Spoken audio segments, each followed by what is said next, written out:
Questão 31. A amostragem e auditoria pode ser entendida como a aplicação de procedimentos de auditoria sobre uma parte da totalidade dos itens que compõem o saldo de uma conta, ou classes de transações, para permitir que o auditor obtenha e avalie a evidência de auditoria sobre algumas características dos itens selecionados para formar uma conclusão sobre a população.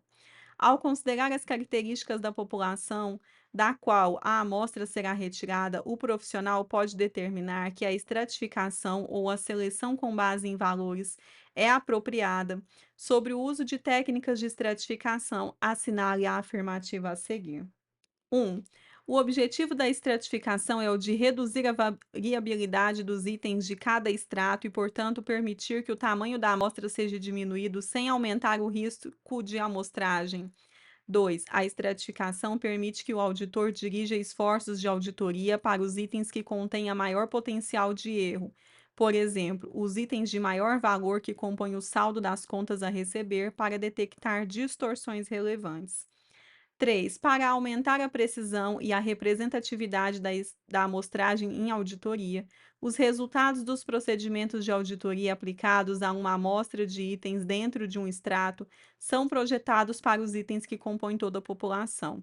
Está correto o que se afirma em letra A, 1, 2 e 3, letra B, 2 apenas, letra C, 1 e 2 apenas, letra D, 2 e 3 apenas. Eu já antecipo dizendo para vocês que essa questão foi anulada, tá. E aí, ela foi anulada na resposta dos recursos, a banca não deu muita informação, só falou assim: "Muito embora a questão não esteja equivocada do ponto de vista estatístico, ela foi embasada em uma norma que já foi revogada, razão pela qual anula-se a questão". Eu procurei sobre a revogação da norma NBCTA 530 e eu não encontrei.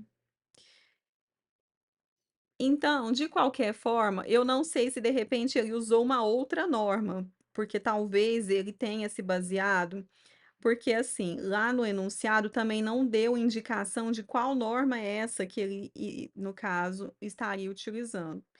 Eu peguei a norma NBCTA 530 que fala de amostragem, auditorias, e falei aí, utilizei os pontos. Aí, para poder também responder, eu também peguei uma parte do manual do TCU, e ele fala tem um manual, eu esqueci de citar ele aqui na resolução, mas ele falava um pouco sobre estratificação, para poder pegar o conceito.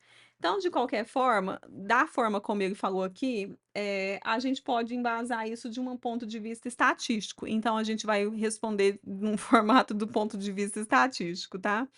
Então, ó, a estratificação, então, é um processo de dividir uma população em subpopulações, cada uma sendo um grupo de unidades de amostragem com características semelhantes. Então, item 1. O objetivo da estratificação é o de reduzir a variabilidade dos itens de cada extrato e, portanto, permitir que o tamanho da amostra seja diminuído sem aumentar o risco de amostragem. E aqui está verdadeiro, então, conforme o item 4 da NBCTA 530. Se essa norma foi revogada, eu não sei, porque a banca não foi específica falando qual a norma que foi revogada, né? E eu procurei sobre revogação da 530 e não achei. Então, ele fala que o objetivo do auditor, ao usar a amostragem auditoria, é o de proporcionar uma base razoável para o auditor concluir quanto à população da qual a amostra é selecionada. E ainda conforme o apêndice 1 do item 1, a eficiência da auditoria pode ser melhorada se o auditor estratificar a população dividido em subpopulações distintas, que tenham características similares. O objetivo da estratificação é o de reduzir a variabilidade dos itens de cada extrato e, portanto, permitir que o tamanho da amostra seja reduzido sem aumentar o risco de amostragem.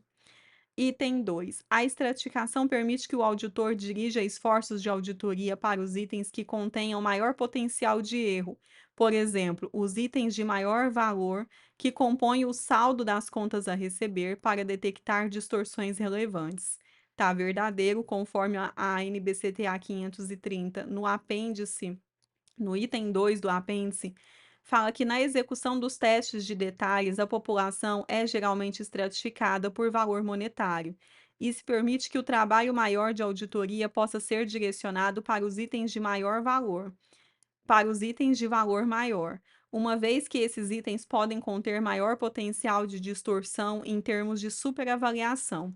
Da mesma forma, a população pode ser estratificada de acordo com uma característica específica que indica maior risco de distorção, como, por exemplo, no teste de provisão para créditos de liquidação duvidosa na avaliação de contas a receber. Os saldos podem ser estratificados por idade. 3. Para aumentar a precisão e a representatividade da amostragem em auditoria, os resultados dos procedimentos de auditoria aplicados a uma amostra e de itens dentro de um extrato são projetados para itens que compõem toda a população. Falso. Então, no item 5, ele vai falar que a amostragem em auditoria é a aplicação de procedimentos de auditoria em menos de 100% dos itens da população relevante para fins de auditoria, de maneira que todas as unidades da amostragem têm a mesma chance de serem selecionados para proporcionar uma base razoável que possibilite o auditor concluir sobre toda a população.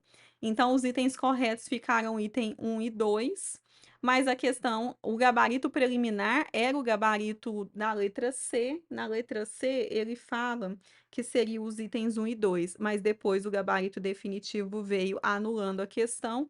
Então, aí temos gabarito definitivo, questão anulada. E é isso. Essa foi a questão número 31. Bom, pessoal, então essa foi a nossa questão comentada e eu te convido então a curtir o vídeo, se inscrever no canal, ativar as notificações, compartilhar esse vídeo com todos os seus amigos que estiverem estudando contabilidade ou para o exame de suficiência. A gente se vê no nosso próximo vídeo. Bons estudos e até mais.